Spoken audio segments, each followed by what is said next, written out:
కోనసీమ జిల్లాలోని రామచంద్రపురం నియోజకవర్గాన్ని కాకినాడ జిల్లాలో విలీనం చేయాలని డిమాండ్ చేస్తూ ద్రాక్షారామంలో భారీ ప్రదర్శన జరిగింది.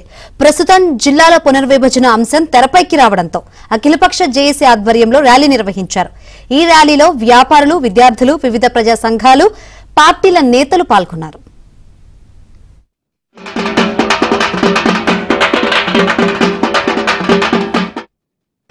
రామచంద్రపురం నియోజకవర్గాన్ని కాకినాడ జిల్లాలో విలీనం చేయాలని గత 2 వారాల నుంచి అఖిలపక్ష జేఏసీ వేదిక పెద్ద ఎత్తున విద్యార్థులతోని, మేధావులతోని, కార్మికులతోని రామచంద్రపురం పట్టణంలో, ద్రాక్షారం పట్టణంలో, గంగవరంలో పెద్ద ఎత్తున నిరసన కార్యక్రమాలు జరుగుతున్నాయి.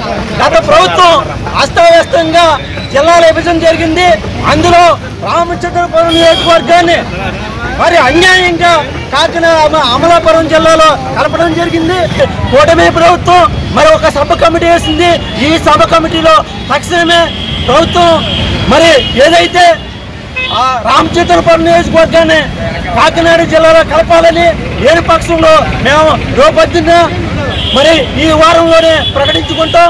రాష్ట్ర వ్యాప్తంగా ఒక బలమైన పోరాటాలు చేస్తామని ఈ ప్రభుత్వం